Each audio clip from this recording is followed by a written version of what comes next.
I'm Tammy, a brown belt and coach from the UK. I joined Premium with the free 7-day trial about a year ago, and I haven't regretted that once. I immediately binged on some audio content. The Discord server's worth the cost of membership alone. It's a bit like entering a virtual open mat full of white to black belts from various countries, and the vibe's always friendly and respectful and helpful. I highly recommend joining BJJ Mental Models Premium, and I look forward to chatting with you in their Discord server. Those are some words from Tammy. She's one of hundreds of grapplers around the world who have leveled up their jiu-jitsu game with BJJ Mental Models Premium. Join Premium today and you'll get the world's largest library of jiu-jitsu audio courses on strategy and tactics, plus direct coaching from black belt world champions, plus access to the most valuable online jiu-jitsu community. Your first week's free, so please check it out now at bjjmentalmodels.com or check the link in the show notes.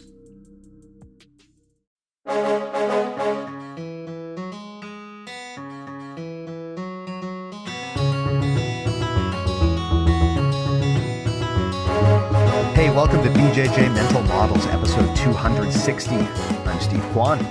BJJ Mental Models is your guide to a conceptual and intelligent jiu-jitsu approach. And today, all of our listeners know that I love when I'm visited by a fellow podcaster. And that's what we got here today. We got Mr. Scott Sievewright. How's it going, Scott? It's going well, thank you, Steve. How are you? I am doing well also. Let's plug your stuff, man. You know, we've dropped the teaser there. Everyone knows you're a podcaster, and I'm pretty sure most people will recognize your podcast. But why don't you talk a bit about yourself, the work that you do, and where people can listen to you talk? Okay, well, I'll try and keep that brief. I started a coaching podcast about just over 3 years ago now, the Primal MMA Coaching Podcast. For better or worse, we have been exploring an ecological approach to learning, not just grappling, but mixed martial arts and striking too. And it tends to jump around between more recently coaches, but initially it was more academics and stuff in the sports and skill acquisition space. Awesome.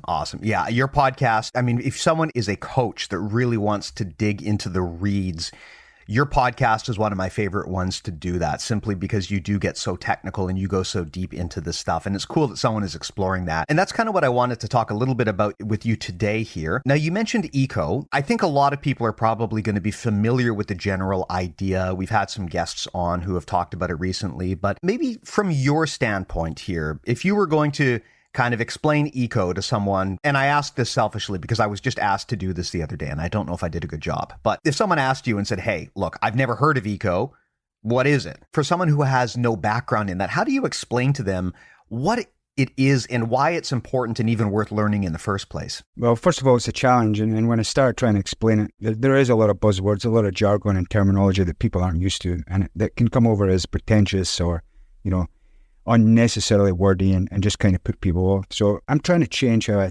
talk about it, because I don't think we've done a great job. Some of the advocates out there for eco, I don't think we've done a great job of bridging that gap and getting the message out to people who have no concept or never heard of it before. If I had to put it in a nutshell, I would say that it's about how we learn to navigate and act in the world. It's about building relationships with the world and the environment uniquely to yourself. Doesn't necessarily just pertain to jiu-jitsu, it could be all kinds of sport, just life in general. The ecological approach just makes an assumption that we act within the world and we perceive, I'm already coming away with these buzzwords, but we act within the world and perceive it directly, and we kind of learn by doing, and learning is an active process. Learning is not a passive process, so we take part in learning, and that's one of the things that we advocate for. And I think this is why there tends to be a bit of tension between maybe the more traditional approaches to learning, where it's kind of broken down and isolated and put back together. We just kind of flat out reject that from an ecological perspective. So I think there's a lot more carries over or a lot more overlap between if I can call them two camps. But I think one thing I'd like to just, reiterate again is that from an ecological perspective, we have to kind of be active explorers and active learners within our environment. So a lot of the stuff that maybe the old traditional teaching models have promoted, we kind of flat out reject that. And I think that's where a lot of the attention comes from. Yeah. Honestly, you and I were talking about this. I think at the end of the day, if you unpack what people are really doing on the floor and what their intentions really are, if you put aside people's preconceived notions about which camp they're in, often what I find is that the amount of commonality around what instructors agree upon these days is pretty great. And we'll get into this in a bit. I mean, part of what I wanted to talk with you about here is how can we make ecological dynamics actionable for students? Most of the conversation has been directed at coaches. And a question I get all the time from our listeners is, hey, this stuff sounds really cool, but I'm a 2-stripe white belt and I have no control over the class structure. So what can I do as the person in the class to train more ecologically? But maybe before we get into that, I want you to kind of just check something that I said. So I was on Josh McKinney's podcast, I Suck at Jiu-Jitsu, the other day, and he asked me to explain eco, which is hilarious because I am not a coach. I'm not a scientist. The one thing I guess I have in my favor is that I'm an imbecile, so that allows me to speak to other imbeciles. But the way that I described... Well, you're in good company then. The way that I described it, okay, think about the Matrix, right? Think about the scene where Neo wants to learn Kung Fu.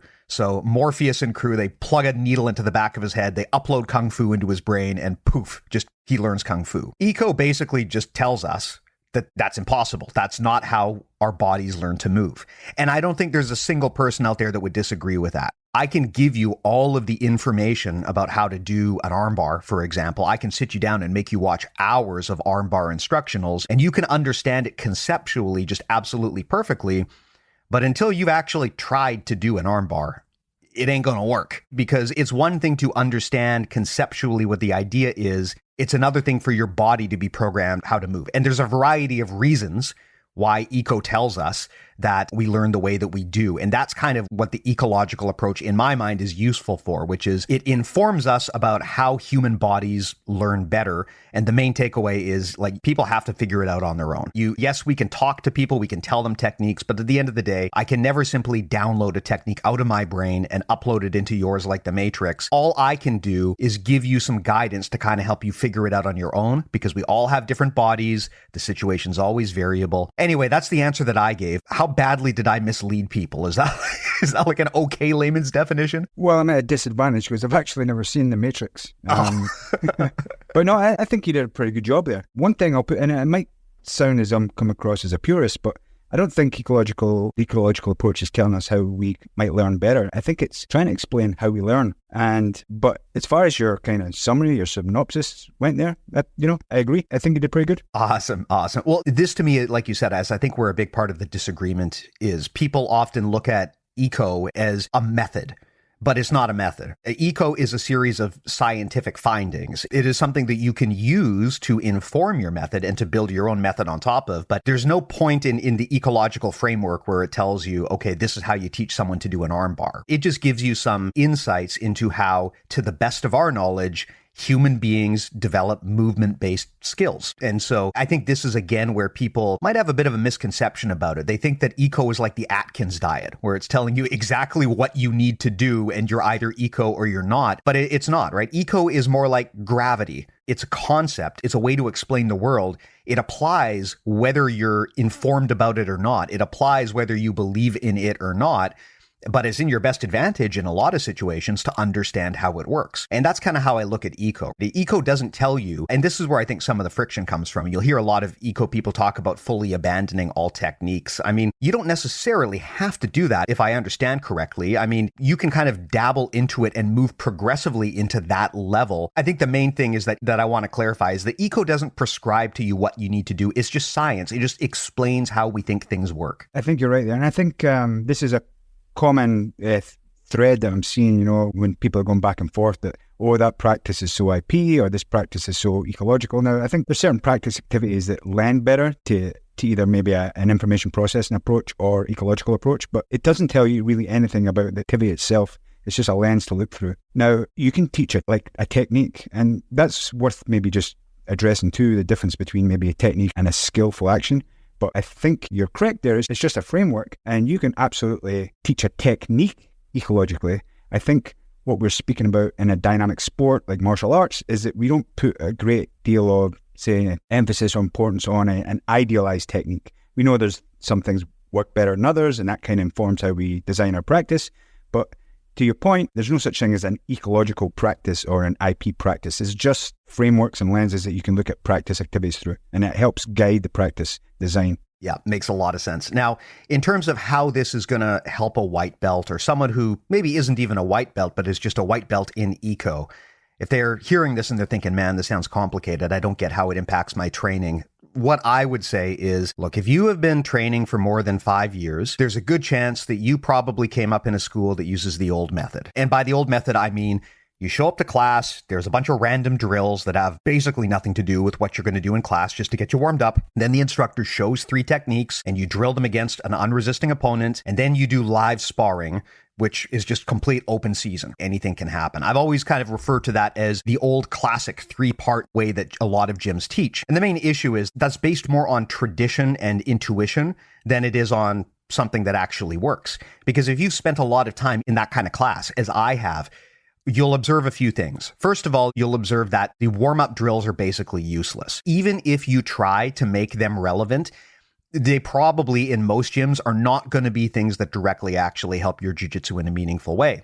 Then you get into the instructor shows a technique and you copy it part. And the issue there, and this is a pain point that almost every grappler in the world feels, is, yeah, I can do an arm bar if my opponent is just sitting there doing nothing.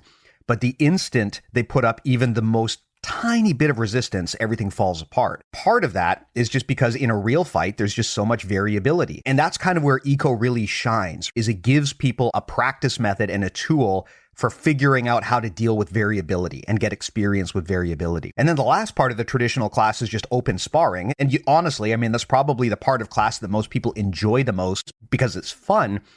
But open sparring is not always a good way to build skill because, I mean, you will get better, but it's not really consciously led or consciously designed. The problem with open sparring is if I put you into a match with someone and your objective is to win, you're going to resort to your A game, to the stuff that you're already most comfortable with.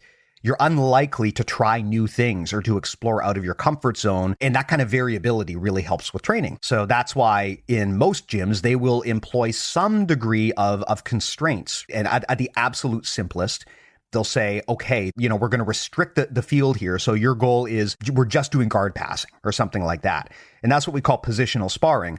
And that is a constraint, but you can go far, far beyond the thought that you put into constraints to help with skill development. Because just by doing a positional sparring situation, you're still going to have people who kind of funnel into what they're comfortable with. So a big part of eco is you create these open field scenarios where there's kind of an invisible hand that's trying to steer students towards the thing you want them to learn so they don't just turn every sparring session into a death match. When people started first talking to me about eco, that's kind of what I realized the value was, look, this existing old school 3-part class structure, it just wasn't working for me personally. And that to me is the appeal of eco. But again, I mean, I'd love to hear your perspective as someone who speaks quite well about this topic, if you've got any thoughts to add on to that. Yeah, I put a pin in quite a few things you said there. I think you're really doing the approach justice here, the way you're talking about it. And I think we can make a caricature out of the traditional model, right? As you said, we come in, we're going to shrimp down in lines and forward roll and then sit around and listen to 100 details of 3 different moves and try that and blah, blah, blah.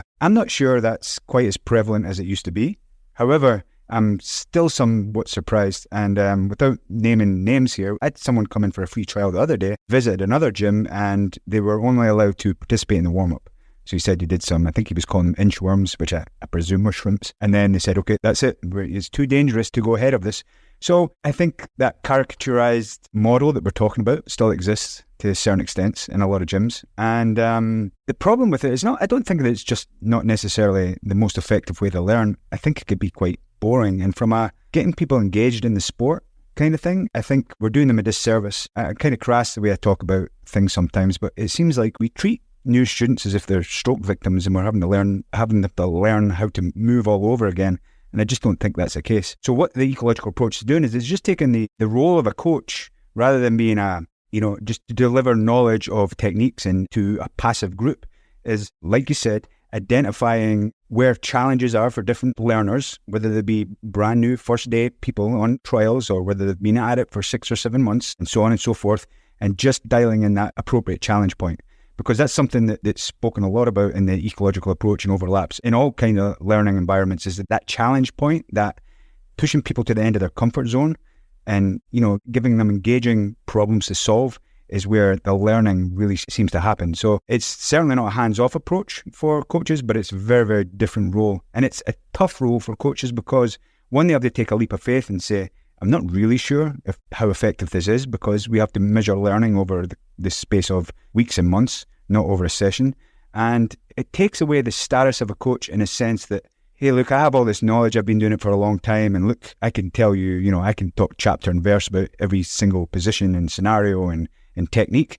And you kind of rob the coach from that. So a coach that wants to go into the ecological space, they're kind of giving up that. In many ways, they're having to relearn how to coach again. Should they be trying to come to the problem through an ecological lens or approach? Now, let me ask you a question here. How much of the resistance to this and the kind of the issues surrounding this do you think is cultural?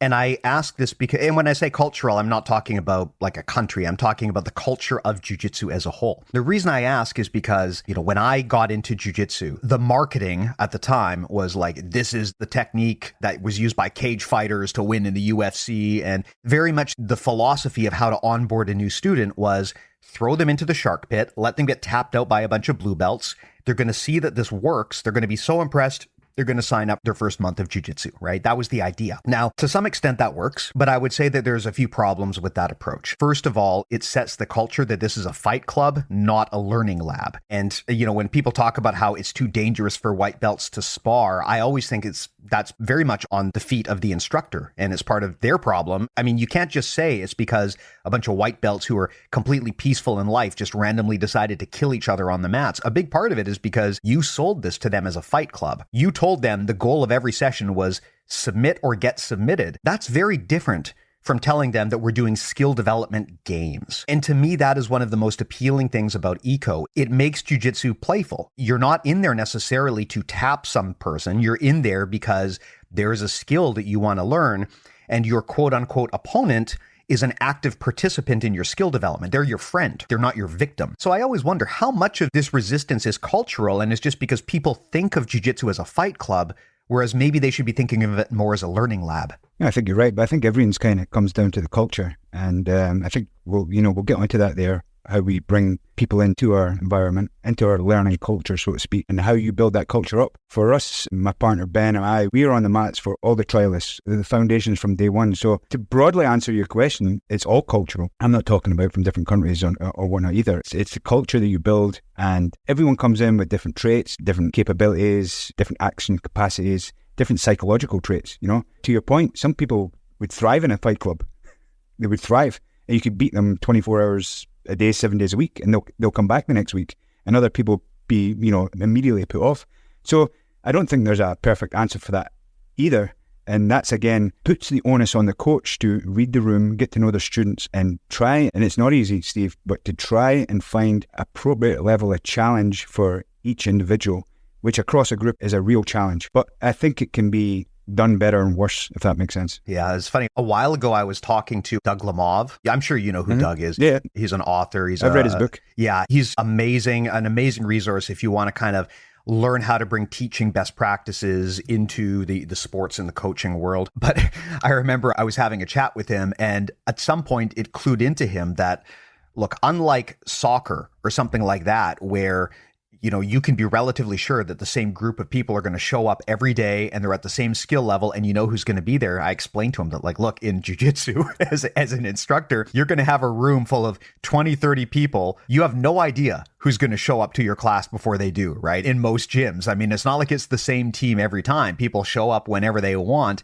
They're of all skill levels, all different goals. You can't guarantee that the lesson that you taught yesterday is going to be known by your students today because they might not have attended yesterday. And I remember that kind of blew Doug's mind that there was like that much variability in a martial arts class, because that throws a lot of traditional coaching practices out the window if there's that much variability in terms of who you're trying to coach. And I think this is a very underappreciated aspect of the jiu-jitsu and MMA coach's role, which is you basically have to coach every person individually. You can't assume that everyone is at the same level, they're on the same team, they've attended the same classes. You have to really pay attention to each person specifically if you want to help them grow. And that, I think, is an underappreciated piece of the coach's game. I think the coach's game generally is underappreciated because I'm a safe distance from, there's lots of hats that we wear. I'm a safe distance from each individual bullseye. When we're talking about the ecological approach, it tends to be more centered around a skill development perspective, but there's man management, sometimes you're a counselor, you're a psychologist, you're a motivator, there's all sorts of things going on. So I love coaching. I love trying to be the best coach I can because it's enormously rewarding, but it's an enormously challenging endeavor too, right? Now, one thing I think is quite liberating about coming at it from an ecological approach is that we're looking for, and I think I'll explain a little bit what I mean by the word, but we're trying to develop relationships. And I don't mean personal relationships, of course, interpersonal relationships and group dynamics. We're always trying to, build a good culture there. But I'm talking from a movement and skill acquisition perspective. We're looking to build relationships. Are they just moving their bodies and acting and perceiving and in a way that's a little bit better each time? Or do you see these relationships building? And I think when we come from perhaps a more traditional perspective of looking for some kind of idealized technique, I think that can be a challenge because there's a lot of frustration there, right? There's a lot of frustration from the coach, or they're not quite getting this, or they didn't do that correctly, or that's not what I told them, or they missed that detail. And then that's a lot of frustration for the student themselves. But when you look at it through that ecological lens, that you're not really caring about these outcomes, what you're looking for is these relationships to start to become established and developed. And this lens that you're looking through, you're not quite looking for technical ideals, that rather you're looking for these relationships to emerge and build. And I think that's enormously liberating for a coach. And if you just start to reward and give great feedback, I celebrate all the little wins, even the smallest little wins for students that are coming in. Maybe they almost got swept and they managed to base out. And these are the kind of things I'll celebrate across the room at every level. And so for me, it's been a very, very liberating way to coach because I don't feel I ever have to really critique. The only times I'll step in and what I don't have tolerance for is recklessness or putting your training partner in harm's way. Everything else is just a big old experiment, and I kind of just only celebrate the little wins.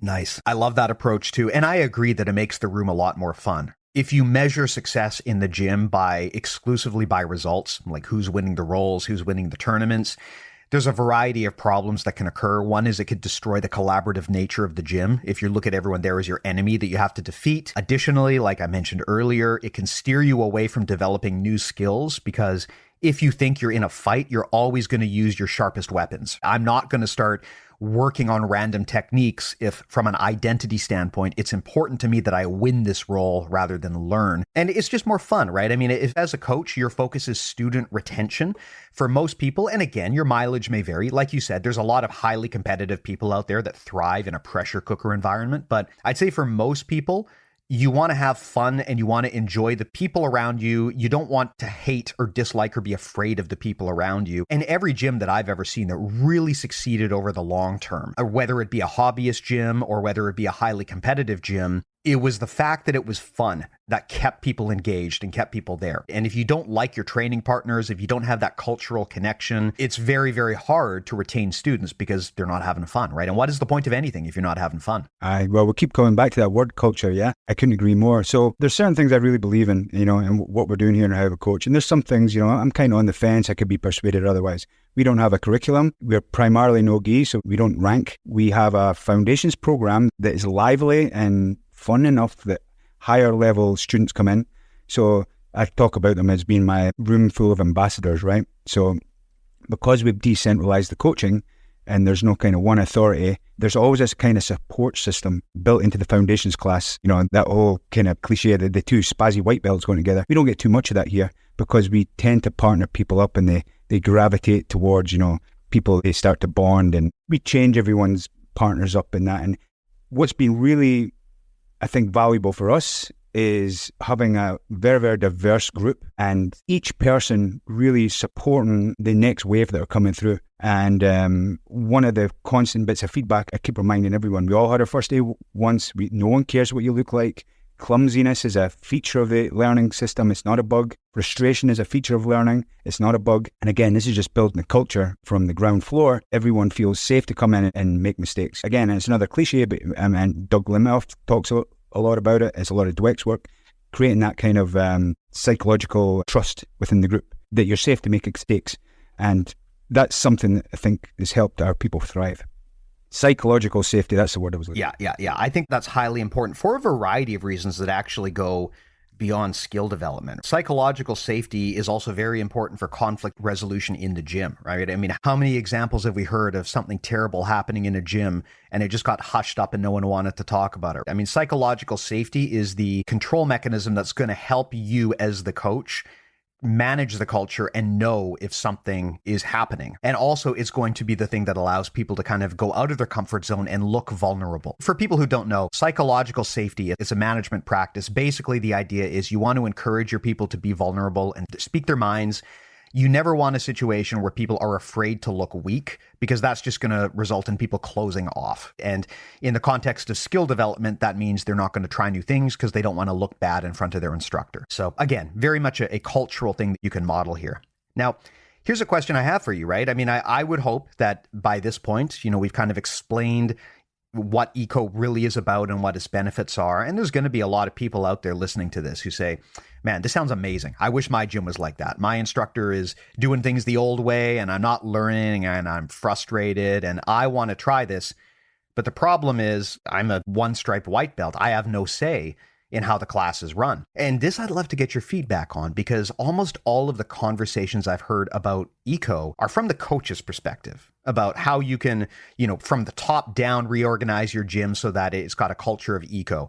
But in this particular case, for a lot of students out there who are interested in this, they don't have the ability to restructure their learning that way. They've got to work within the framework that's already there. Short of telling people to switch their gyms, I usually don't like giving that advice because it's often not a feasible option, right? There's a lot of factors that lead to people picking a gym beyond just whether they're ecological or not. If you're at a gym and you want to try this stuff, but you don't have that kind of control over your class and your training, what can the average student do to make their training just a bit more ecological? And I'm not allowed to say change your gym, right?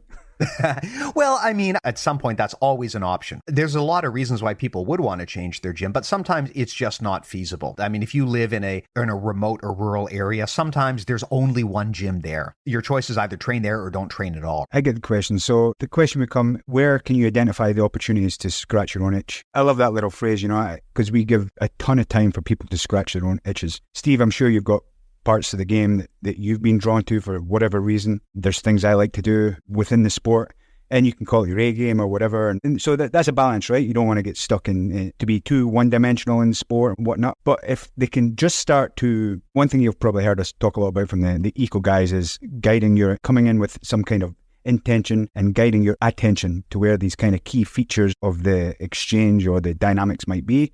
And if they can just maybe start, once it comes around to the open rules, is maybe just take a step back from maybe necessarily winning the role, so to speak, but maybe creating themselves some little micro goals within that role. And that's not easy, right? That's not easy. You've asked me a tough question because I don't have a good answer for it. How could they maybe scratch their own itch ecologically? I think that would be my answer. When you do get the opportunity to have the constraints removed and get a bit of free rolling, or maybe even through a situational drill or a spar or whatever, is try and identify problems. I talk to my team about this all the time. Identifying problems is a real superpower because the solution's generally not that far behind. And the more you get better, Kit Dale was talking about this the other day, the more you get better identifying problems and finding solutions, it becomes so much more easier. And then you can really take any position and any problem, and the solution's just not that far behind. So in a long-winded way, if just say you've only got 15 minutes at the end of class to have an open role, then that would be the time to constrain yourself. And what I mean by constraint would just have more of a narrow objective that you're looking for within the role, not necessarily. And it could be anything. That's the best answer I have for that question. That makes a lot of sense. And I think to your point, constraints are a big part of this answer. If you're training at an ecologically informed gym, your coach will have probably put a lot of thought into the constraints at play here. But if that's not happening, if you can find a willing partner, and that's always the catch, if you can find a willing partner and agree with them to kind of change the rules of the role, you can create an ecological approach within a little microcosm within that role. Now, that does require communication with your training partner and an agreement to do this. If I'm sitting down to roll with you and I say, hey, Scott, I discovered this eco thing. I want to try some guard passing games here to just kind of manipulate, just to get my grips better. But I'm going to need you to play along with this. And if you come back and say, no way, man, I'm here to train UFC and fight. I want, winner take all. Well, then we can't really do it. At the bare minimum, you often kind of need to have a willing partner. I would say it gets easier when you're more experienced, because as a black belt, I can choose to just handicap myself. I can just do eco if I want to, because I still have enough of a skill base that I can defend myself against my training partners. So I do this a lot. I will go in and I'll say, I have observed that I have a tendency to hesitate when I go in for like a leg entanglement and I'm getting my guard passed because I'm not moving quick enough. So I can kind of develop a little mini game and make a commitment to myself that, hey, today in class, here's the specific thing I'm going to try to steer myself into that situation, to work on my comfort zone.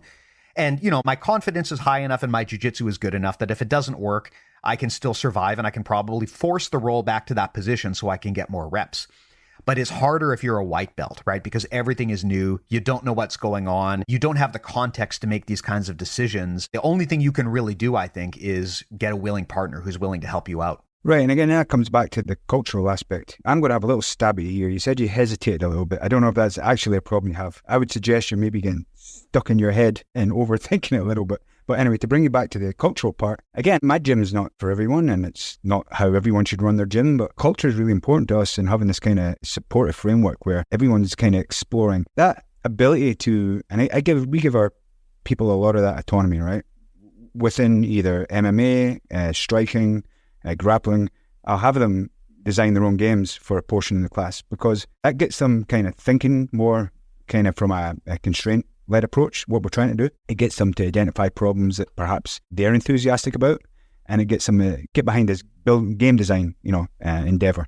And there's a lot of good research as well that supports that fact that if you can give your students and your learners even the sense of autonomy. I mean, this comes down to, I forget exactly the exact experiment, but I think they had some kind of golf putting experiment, and merely by having the participants choose the color of the ball, the performance went up. So I think giving your people autonomy for at least a section of their class to, again, scratch their own itch, design their own games, is enormously powerful. And then why would a coach worry? I mean, I don't worry about bad habits. I worry about people getting hurt. That's all I worry about. But this isn't hyperbole to say this. I think sparring eventually fixes everything.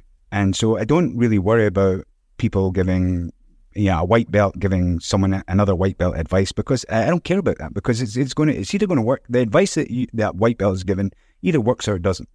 And we're going to find out when we put it in a live scenario. So this, I think, is probably in many gym cultures, the sage on the stage, the oracle of all things is the coach, and no one else is remotely qualified to give their tuppence worth. I think that's extraordinarily detrimental to the growth of the group itself. Now, you mentioned something there that I think is a hot button topic, which is the fear of bad habits. I have heard this from a lot of instructors where they are, more than anything else, they seem terrified of instilling bad habits in their students. And I kind of understand that, because all of us who have been training for a while have a personal memory of a bad habit we developed that we really had trouble shaking, and how much better we felt once we finally shook that habit. I've heard many instructors who I respect greatly basically say their problem with loosening up the training environments and giving people more autonomy over their training is they're terrified of the development of bad habits. I get that. However, I would argue that, look, if you want to evolve your skill set in anything, there are going to be bad habits that get developed and have to be discarded along the way. Progress is not always a straight line. Progress is a bumpy, rocky road full of long terms and obstacles. And the thing about progress is what really matters is your ability to course correct and persevere. So I worry sometimes that instructors overly control their class because they're so terrified of someone developing a bad habit that they just want to have the reins completely. But I mean, I'm reminded of some conversations I had with Robert Deagle, who's talked about how, look, philosophically, with a lot of complex ideas, you have to make mistakes along the way, because those bad habits and those mistakes, they're part of the evolutionary process that got you to the next level. And then eventually at some point you can discard or grow beyond them. But if your expectation is that you will grow your students without them ever making mistakes, you're going to kind of paralyze yourself and never be able to help your students grow. And I think that's one way that kind of overly controlling teaching models handicap themselves. Because if you're so concerned about people making mistakes that the instructor has to control every single variable, you're kind of introducing yourself as a bottleneck to people's learning now, because everything has to funnel through you. And the benefit to any self-organizing system like Eco or even reverse classroom or any of this stuff is by giving people control, eventually you grow other leaders within your group who can do the job for you, and it just helps move the entire culture up a level rather than making the instructor the weak link in the chain. Well, I agree, and it's something I'd like to unpack a bit more, because I'd like to know exactly, maybe give me an example of what a bad habit is, but failure is the self-correction model. So, we can talk from, more a dynamic system perspective where you can, create these strong attractors in the sense of, you can maybe call that like a bad habit that's something that you're routinely doing.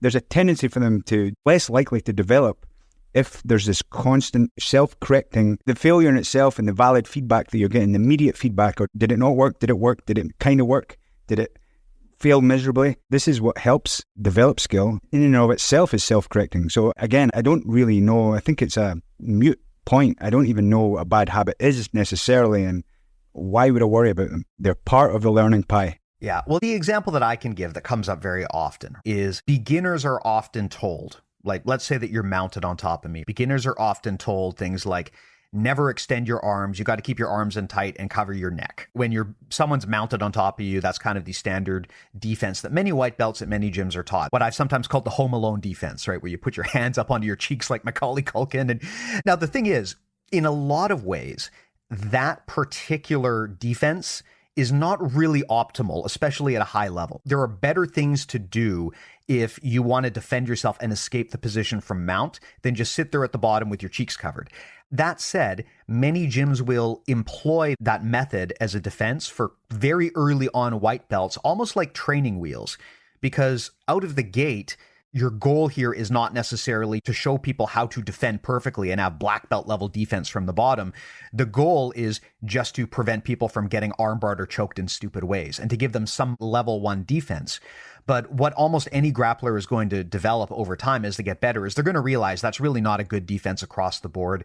You're better off trying to destabilize the person on top, use things like hip movement to try to get your guard back. There's a lot of other things that you can do that are more productive than just sitting there with your cheeks covered. That said, I also understand that if you are a day one white belt, giving them something that they can latch onto, even if it's not technically entirely correct, can be helpful with the idea that they will outgrow it. So that's what I mean when I talk about instructors being kind of worried about bad habits. They're sort of worried that they're going to teach something that's less than perfect, and that their students are going to be misled for years and years and years. But I agree with you completely. The whole point of a good training session and a good training environment is to create a learning feedback loop. I mean, if you're doing something that is no longer optimal at the level that you're at, you're going to find out real quick. You're going to find out real quick, yeah. Yeah, when I started rolling with black belts and I tried the Home Alone defense, it didn't work. I just, all they would do is choke me through my own fingers. So I learned real quick that doesn't work. It wasn't a huge deal that I'd made a mistake along the way because I have the tools to fix those mistakes. So that was kind of my thought on the process. I agree. So here's another bad habit, and we've all known this. When you have someone's back, you cross your ankles, right? And there's something akin to that, when someone's in striking, they're throwing maybe the lead hand and they're dropping their rear hand. You can tell them, you could talk to them ad nauseum about it not crossing their feet. They're going to continually do that until they're going to get ankle locked a few times, and then that little learning moment is going to correct that bad habit over time. So again, I don't think that bad habits should be avoided. I think they're actually a very valuable part of the learning process. So to try and create or cultivate a learning environment that doesn't have any bad habits, or to try and sterilize your learning environment from bad habits, isn't only an impossible endeavor, it's kind of defeating the point, kind of robbing the learning environment from these necessary errors that are going to facilitate learning.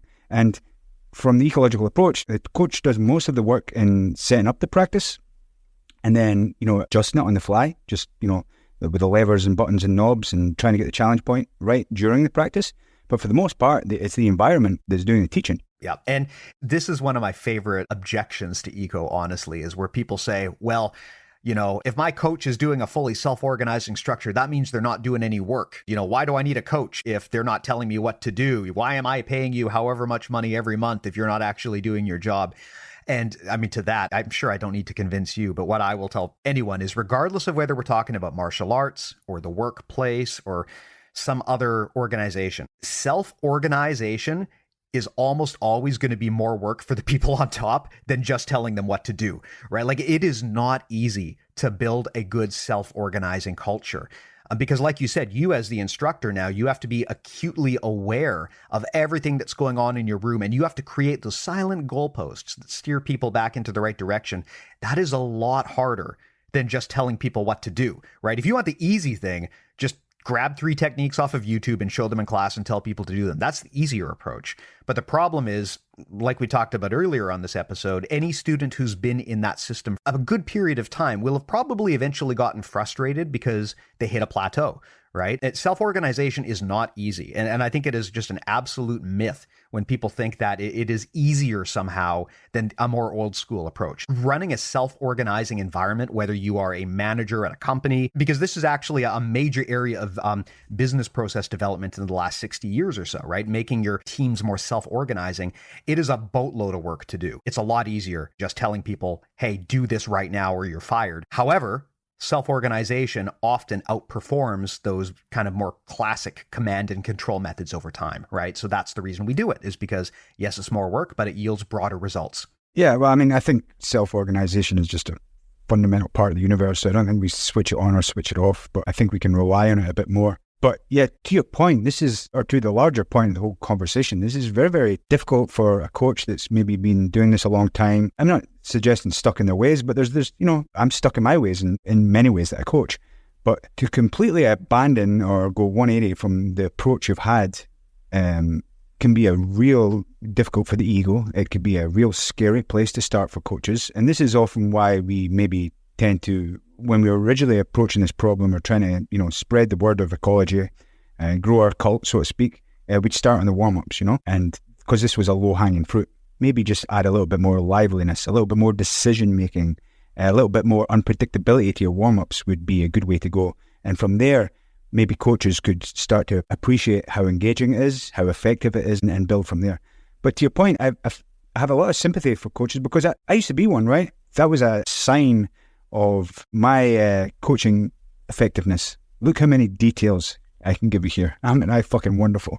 And I've so long since abandoned that. But it takes time. It really takes a lot of time. And it's a great leap of faith, right? It's a huge leap of faith to not be explicitly teaching people for 2 reasons. Because 1, that's what they expect to come in and be taught. And 2, it takes a long time. How do we measure learning? I mean, how do we measure learning, Steve? Man. And what are your metrics for the culture? As you said, you're not coaching much at the moment, though. But what would be your metrics for an engaging, vibrant growth culture? God, that is an almost unanswerable question. I don't know how I could. I mean, to some extent, if you want to talk about culture, you can maybe, you can get people's feedback. You can look at retention rates. There's things you can do. But to measure learning I don't even know where to start. And that's a clue, right? We're not quite sure what it is. For me, again, and this is my own interpretation, I'll start to see relationships emerge and look, are you routinely being more effective and successful at particular elements of the game? And we have all these, and we have to have them anyway, we have these arbitrary metrics for levels of skill in the sport, right? We have our stripes, we have our belts. But in many ways, I'm black belt level at some things, I'm novice at other things, I'm purple in other, if we're to take that. So the messiness and the non-linearity of this approach is daunting, but it's reassuring in some ways because you just don't need to have to be that certain because you can't be that certain. We can design a game and I think we've kind of got the principles and the features down that should elicit some kind of learning response, and we just have to try and trust it. But we don't really know, and people can say they've learned, but we don't really know until that starts to routinely show up in the game. Man, when I was a white or a blue belt, I had some instructor come in and do a class for us. And he was, at the time, I remember he bragged that he knew like a dozen ways to strangle a man with his own collar. And I remember the whole room was like, oh, wow, professor, you're so wise and powerful. In retrospect, knowing what I know now, that guy was like the worst instructor I've ever had in my life. He was absolute dog shit terrible. But yeah, that is what happens when you think that your skill is based on the number of techniques that you know. look, I don't know a lot about jiu-jitsu, honestly. Like you said, and I think you brought up something wise, your belt ranking is not like a uniform indicator of skill. You can be a black belt at some things and be a white belt at others. And it took me a long time to get comfortable with that, with the idea that like, look, this journey is not about collecting as much knowledge that I can regurgitate, like I'm doing a test or something. This is about my ability to perform. It's about my ability to go outside of my comfort zone. And at some point, it becomes about my ability to convey that knowledge to other people. And that is much more valuable than just memorizing techniques. So I think that you are completely spot on that just having a technique count is not a valid indicator of skill. And this is something I experience. You know, you want to talk about differences between info processing and eco, right? I mean, that's really getting into the reads here. But like, I can tell you, an odd thing about my life now is that as this podcast has grown and the premium services behind it have grown, you know, a lot of my work now is administration. You know, when we get hundreds of people who want to have their rolling footage reviewed. So we've like built a whole platform to route that. And we try to connect coaches with people that they can help out. We try to promote things that we believe are important to the community. Because I spend so much of my time in conversations like this with you, I find myself in this weird situation now where there's a lot of things I know, but I can't do because they're completely different. Like I can sit down and talk to, you know, Preet Mikkelsen about his defensive framework for 10 hours, which I've done. But at this point, am I good at playing his style of game? Not really, because I haven't actually put as much mat time in on that. And I haven't set up constraint-based training environments to work those positions. You're also not Well, exactly. You have a complete different, set of traits and cultural, socio-cultural bag, everything. You're just not So, yeah, I can rarely get through a podcast without maybe throwing some shade on seminars and stuff. And again, I'll say I never get invited to do seminars, but there's this tendency to, as long as there's this industry of showing instructionals, of having the secrets that's going to change everyone's game, it's creating this learned helplessness within the community as a whole. What we're trying to do, and it's quite a lucrative as a business, because we're saying, hey, figure it out. We're going to give you some principles, we're going to give you some guidelines, we're going to give you some support, but ultimately, your learning journey largely relies on yourself, not driving and paying $200 for some seminar, not getting every single instructional with all the different detail minutiae downloaded into your brain to go back to our initial conversation. It's very much, you're going to have to put in the work. You're going to have to learn by doing. There really isn't no shortcut. And we're not saying the ecological approach is a shortcut. What we're saying is we understand that we can get more out of an hour of grappling or MMA or whatever endeavor we're doing by staying true to the principles of ecological learning. I love that point that you brought up. I would argue that most seminars and most instructionals are just simply not worth the time and money. There are some that are very good, but ultimately at the end of the day, I don't think it's necessarily the most effective or efficient way to learn things, especially due to the sheer volume. I mean, so many people go to seminars, pay hundreds of dollars. They never use any of the techniques they picked up there. So many people buy instructionals, spend hundreds of dollars, watch it once, never take the time to actually apply it. It's like the self-help books. Who buys self-help books? People who've bought self-help books. This is like the thirst for self-help. It's like the same as instructional. How many instructionals do you need? I mean, look at anyone, even the top grapplers in the world, their games, they've got 2 or 3 things that they do great. They can do everything well, but they've got 2 or 3 things that look great. And to tell ourselves we're going to have this enormous repertoire of skills and techniques, I just think it's missing the larger picture of, one, how do we develop in the sport and how do we just enjoy it? Because it's a hobby for most people, right? Yeah. Well, that's a very important thing. It's something that I know my brother has brought up, which is if you're in a regular jiu-jitsu gym, probably the majority of people who are there, and ultimately the people who are paying your bills, are hobbyists. So if your expectation is that these people are going to spend 3 hours a day studying instructionals on their own time before they come to class, like you may not be selling to the right audience. I mean, it's different if you're running a highly competitive team and everyone there is a full-timer, but if you're talking about, mums and dads who are doing this, 2 times a week as a hobby, and your expectation is that they're going to be on top of the meta, and your expectation is that they're going to be watching and paying for all of these instructionals, you're deluding yourself and you're setting an unfair expectation for them. I mean, this is the reason why we do things the way that we do here. I mean, people always, they ask me, like, why doesn't BJJ Mental Models really do anything visual? Why don't we release an instructional that is like you get anywhere else? And my answer is, I just don't think they're going to help people. If people want a visual instructional, there's already some great ones out there. But moreover, I just don't think for the average practitioner, that's going to be the thing that helps. What I hope I can do is give people a bit of strategic thinking or philosophical thinking that primes them to go and try something else in the gym. Or maybe I can connect them with coaches that explain things in a way that resonates with people. But I would never be so crazy as to think that through a podcast, I can teach you how to do an armbar. Similarly, I think it's also somewhat crazy to think that through a video instructional, I can teach you how to do an armbar. I can give you ideas, but like you know, if we're talking about eco, as soon as the shit hits the fan and this turns into a live roll, it doesn't matter how closely you studied that armbar on the video, right? It's a totally different ball game when some guy is sitting in your guard trying to smash pass you. Nothing is going to work the way that it did on tape. So, I mean, our approach is very much informed by trying to give people like little carrots that they can use to kind of follow and set up a journey, little incentives. And then on our premium stuff, we do actual detailed rolling reviews where we break down people's actual sparring footage. I always believe that, look, if you're going to watch video instructional, watching instructional of some other dude doing techniques is never going to be as valuable as watching video of yourself doing it, failing it, and having someone tell you what you maybe should try differently next time. I always think that that's a better approach. And I do agree with you that the current state of the universe when it comes to instructionals is not really eco-driven. And I think that's why so many people struggle to retain information from those instructionals. Yeah, and I shit on instructionals for the most part, but I think they have value. I mean, that value has to come in. You can take perhaps one detail or maybe a handful of details and come in and try it.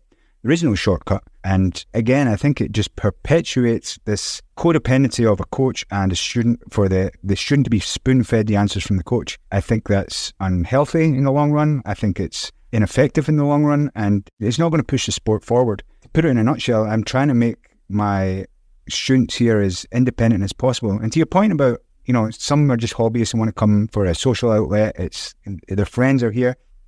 That's all great. Don't think being a hobbyist and trying to be a world champion at the same gym or environment, I don't think they necessarily be mutually exclusive environments. I think everyone wants to be better. And if you can get better at any kind of rate, I think that is what the culture should be looking for. So you should have a culture that if people want to get the absolute manifest, the best versions of themselves they can be on the mat, you have that for them. And if people just want to come in and train and have fun and really not care too much about, performance and competitive chops and whatever, you can have that too.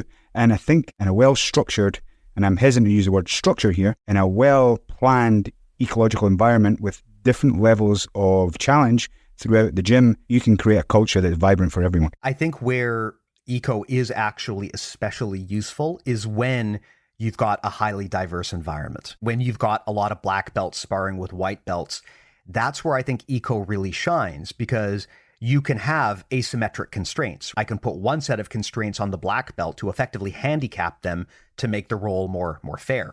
Good example of this, Rob Bernacki has a whole system that he uses to do this, where people can kind of self-employ constraints on themselves. He calls it fuck your jiu-jitsu, because of course he does. But anyway, the idea is basically that you kind of self-employ constraints on yourself so that every role is a challenge. And the idea being like, look, if I'm sparring with a white belt and I am a black belt, if it's a level playing field and we're just doing jiu-jitsu, it's not really a fair fight. But if I constrain what I'm doing, like I wade into the white belt's strongest position and I force them to put me on the defense, I can still get value out of this role. And that's where I think that eco really does shine, in that it gives you flexibility that lets you tailor every training session to be optimal for you. Yeah, you're right. Most people have done that intuitively anyway, forever. Before Johnny come lately, eco boys were on the scene. Everyone's been kind of constraining themselves and meeting their partners where that's been a good training partner. That's all that's been.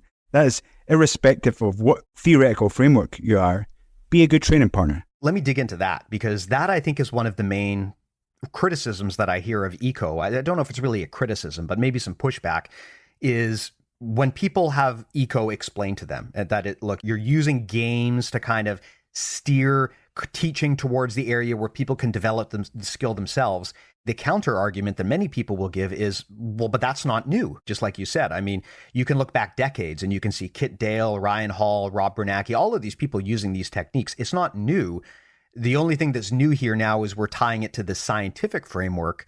And so, I mean, what do we say to those people, right? If people are already doing some degree of gamification and they're already benefiting from this, is that truly eco, or is there anything that they need to be doing to kind of turn the dial up? Or, and I mean, it's a fair question, is there any point to doing that? Is gamification enough, even if you don't understand the ecological science behind it? Well, again, back to my original, I think it's all eco and all coaching is constraint-led. So there's always, any time a coach steps on the mat, regardless of what they're doing, having someone technically shrimp up and down is still a constraint of sort. All coaches use constraints. All coaches believe fundamentally in self-organization, even if they can't articulate it. All coaches believe in the challenge point. They're trying to necessarily create a learning task or activity that is suitable for the learner. So these are the things that we all kind of agree on. I think what's getting lost here is when some in the more traditionalists say, well, we do that anyway. And we're saying, great, yes, we do that anyway. But what we are saying is let's just only do that. Let's look at a practice. You spoke about the traditional practice, and let's try and use critical thinking. Let's try and use the researchers out there, and let's try and parse out what is actually facilitating learning. This is what I think is giving the ecologists a bit of an advantage at the moment. It's not because reinvented the wheel. It's because they've said, hey, we're going to take a 60-minute or 45-minute or an hour and a half practice, whatever it is, and we're going to reject and throw out some of the stuff that we don't think is very effective, and we're just going to fill it with more of the effective stuff. So there's always been an overlap. I totally agree.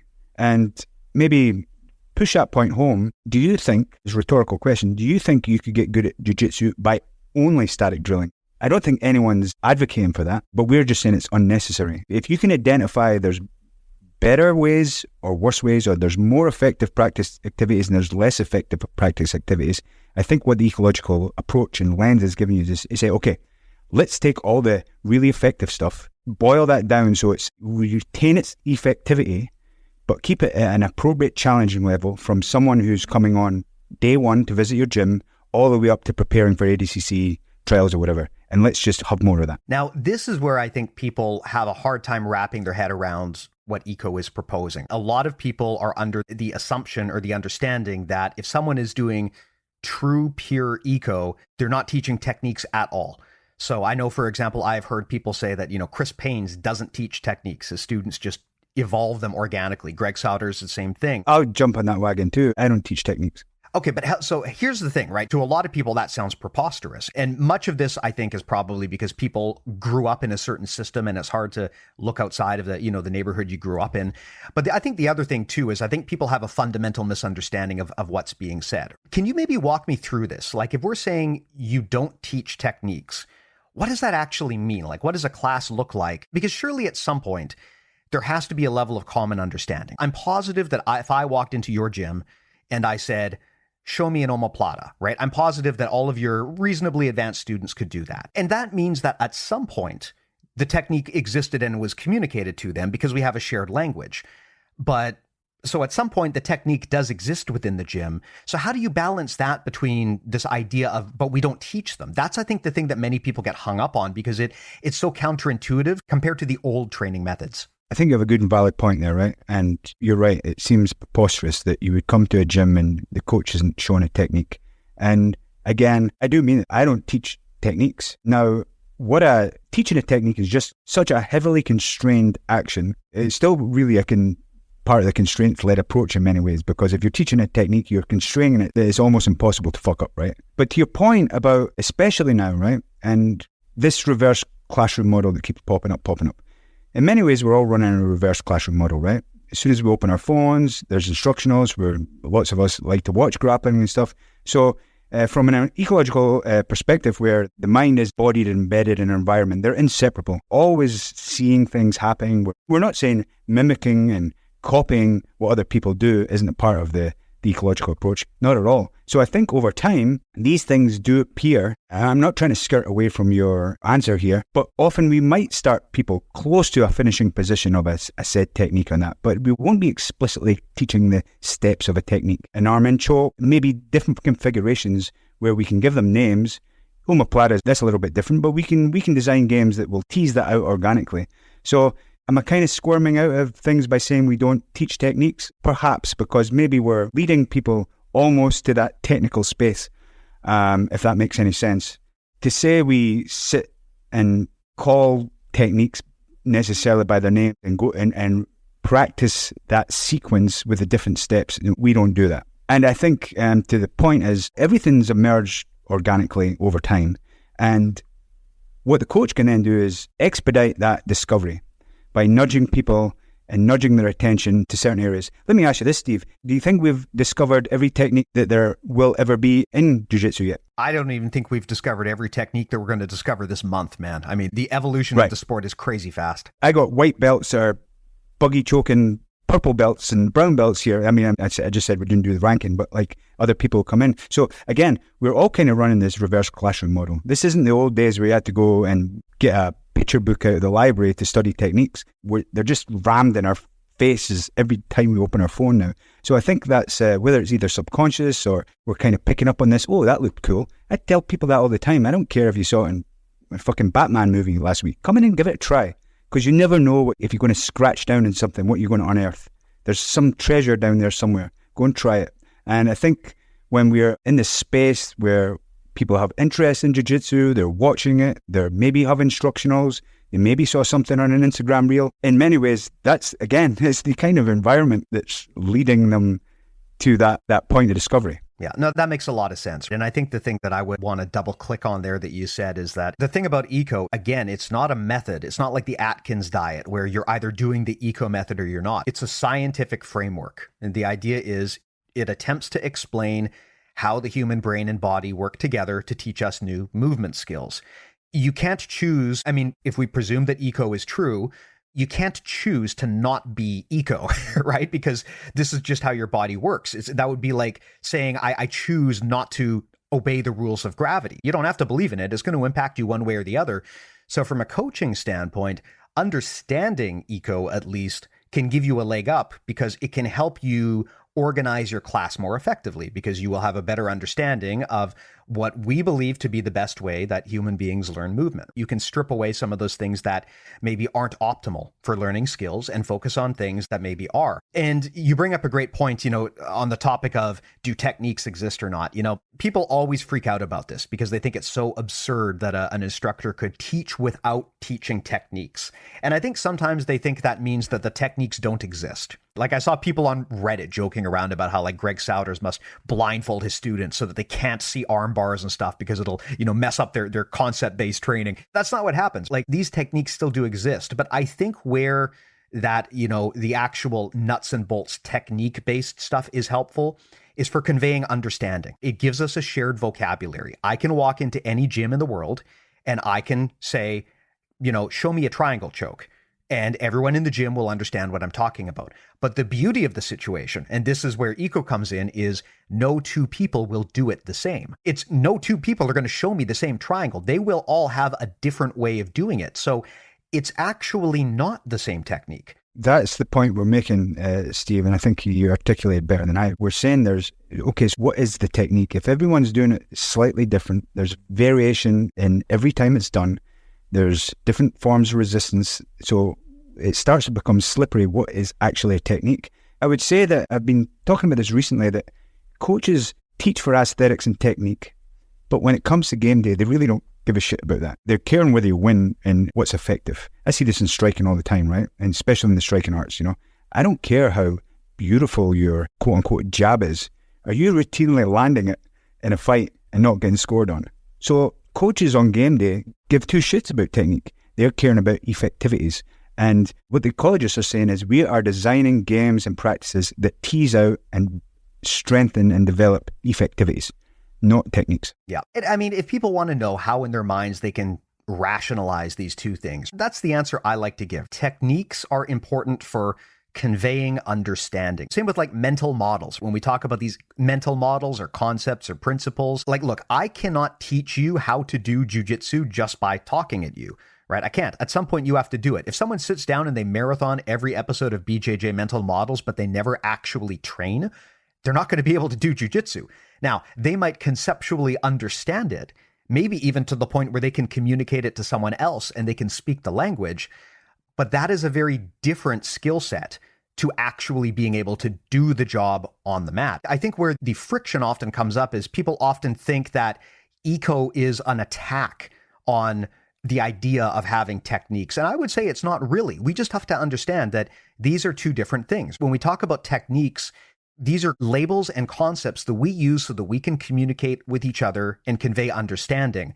But at the end of the day, I don't think anyone, no matter how old school they are, is going to argue, if you want to ultimately learn jiu-jitsu, you've got to do jiu-jitsu. You have to at some point do it. You cannot learn jiu-jitsu just by studying instructionals. So I think that these two things do live in harmony. I don't think they necessarily replace each other as much as people may think. That's the area of the eco argument that kind of always puzzles me the most, is that people kind of act like it's either techniques or it's eco, and these two things cannot exist simultaneously. I think they do. I think they just solve different problems. You're right. So I think this is, as we're rounding off here, I think this is an important part. The reason we perhaps ecologists don't care about techniques as themselves is a technique is either a tool or a movement or a sequence that is independent of context. Can you pull off a technique in a live exchange? Absolutely. But then I would call that a skill. So we see movements as skills, performance skills that are actively engaged within the environment. A technique doesn't require that. A technique is just the movement in and of itself. And that's why it's kind of absurd. It doesn't make any sense coming from an ecological approach to even talk about techniques. We're going to talk about skills and effectivities. So I think, yeah, it can be a little bit provocative, right, to say we don't teach techniques, but I think there's a conflation between techniques and skills, and they're very, very different things. You can be enormously skillful, but have, say, not, what do you say, poor technique. I think technique would probably come a little bit on for the ride, but conversely, you could be beautifully technical and have, almost zero ability to execute that skillfully. So ecological approach centers around skill development, and we don't put much thought into techniques in and of themselves at all, because these are just movements. These are movements that can be done in any kind of a sterile environment without temporal constraints, without the perturbations of a resistant opponent. So we really don't care about that. That's the reason it's not really an interesting conversation after a while, because it's skill that we're focusing on. Awesome, man. Well, Scott, I think this was a fantastic conversation here. I hope it gave people kind of an idea of, if they are just dabbing their toes in this, what ecological dynamics actually means in the context of jiu-jitsu, and how even just beginner students can at least start thinking ecologically when they train.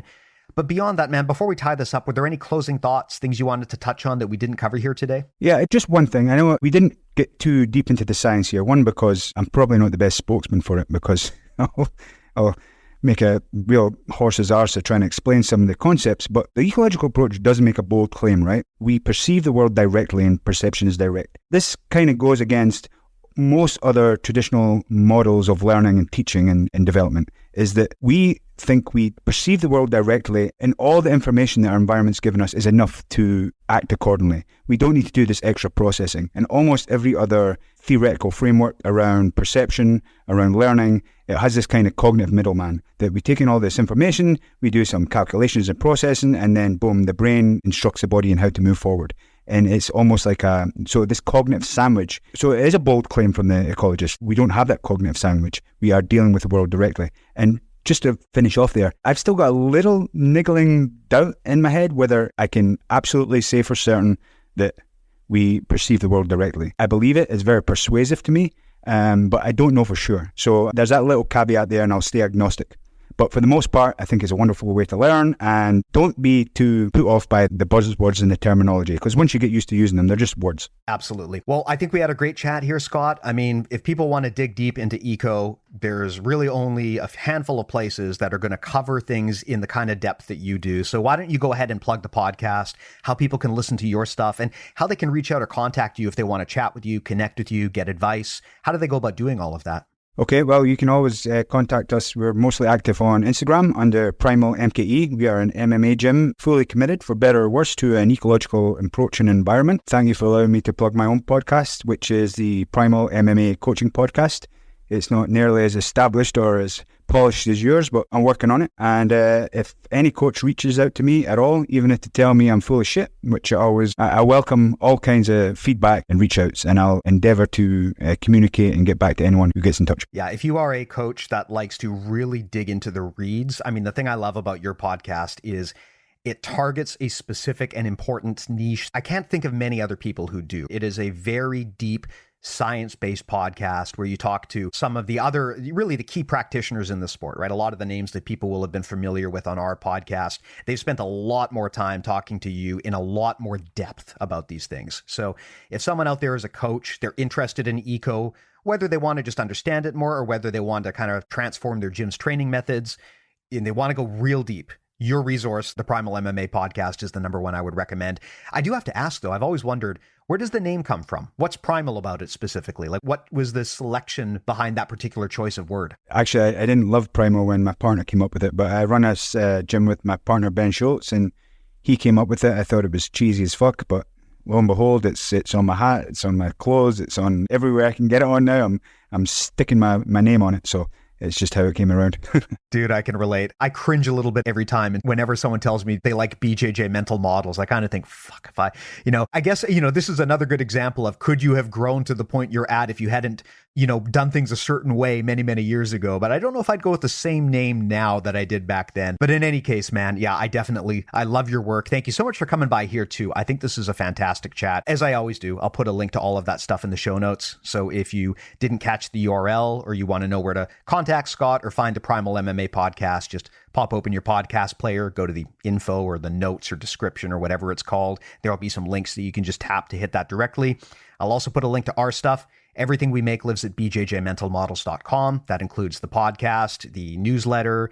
It includes our premium services. Or if you just want to contact me, there's a form there to do that. I definitely recommend, if somehow you're listening to this and you haven't listened to the podcast before, we've got well over 250 hours of free educational material there on the public feed. All of that stuff should be just as useful as the day it was recorded. So I do recommend checking that out. We also always recommend people sign up for the newsletter, also completely free. We're not going to sell your data. You can unsubscribe whenever you want. But the main thing that you'll get there is, in addition to show notes for every episode we do, you also get a kind of a detailed thought piece and a deeper dive every week, plus a lot of cool freebies and other things that we give out, like free instructionals sometimes. Beyond all of that, if you want to go to the next level with us, the reason we're able to do this ad-free is because of BJJ Mental Models Premium. That's the main thing that pays the bills. It's a massively popular subscription service that's totally unlike any of the others you'll find out there. As I probably hinted here today, it's not a traditional online academy. There's a bunch of different things you get if you sign up for premium. First of all, you get our audio course library. There's no techniques really there. It focuses entirely on strategy, tactics, concepts, philosophy, really interesting, useful stuff featuring some of the best minds of the sport. We also have premium ongoing podcasts featuring one with Drew Foster, one with Emily Kwok and Johannan, and we're always looking to expand that. And of course, like I mentioned earlier, you also get rolling reviews. I'm not big on traditional instructionals, but man, you can sign up for premium, and for just a handful of bucks, you can have literally some of the best black belts in the world make a custom instructional for you. They'll take your rolling footage, they'll break it down, they'll tell you exactly what you need to do specifically. So if you want to have like a multi-time black belt world champ tell you what you're doing wrong and how to get better, that's the best place to do it. So again, all of that's at bjjmentalmodels.com. But Scott, man, I really enjoyed this conversation. I can't thank you enough for coming by and sharing some knowledge here. Eco is such a kind of a new, exciting area of the sport, but it can also be very confusing. I think you did a good job here explaining that for the layperson. Well, and I want to thank you too, because it seems like there's a bit of tension growing between the so-called camps, and that seems to have dissipated now, and maybe thanks to your memes and whatnot, but there's definitely a lot more in common. We're all trying to get better, right? Eco memes will save the world, I'm telling you here. No, I mean, people wonder, like, why?